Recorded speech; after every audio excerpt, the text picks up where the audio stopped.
ఏమమ్మా రైస్ వండేది ఎవరు? నువ్వేనా వండేది? ఇంకొద్దిగా ఉడికించొచ్చుగా, ఏం తొందర దించేస్తావు? ఇంకొద్దిగా ఉడికించొచ్చు కదా. రైస్ రైస్ గానే ఉంది, ఇంకా గ్యాస్ అయిపోయి దించేస్తావా?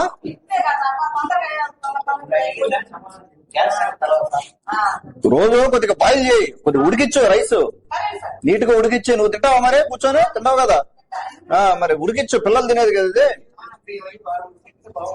ఇంకా బియ్యం బియ్యంగా ఉంది తినేటప్పుడు. పిల్లకాయలు ఏం చెప్తారు? చెప్పరు కదా పిల్లకాయలు, వాళ్ళు ఏదో వాళ్ళ పాడకట్టి తినేస్తారు పాపం. కొద్దిగా మెత్తగా ఉడికించి పెట్టు పిల్లలకి. మెత్తగా ఉడికిన దాని వల్ల ఇబ్బంది ఏం లేదు. ఏమమ్మా మెత్తగా ఉడికితే బాగానే ఉంటది కదా. నీకు తింటా ఉంటే రైస్ తిన్నట్టుంది, చూసుకోండి జాగ్రత్తగా.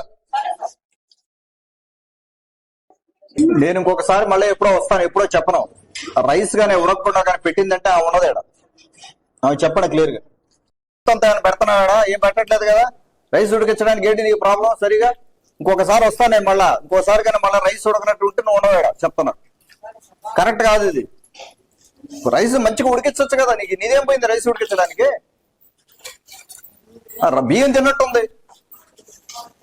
తినండి మీరు, ఎవరైనా తింటే తెలుస్తుంది మీకు.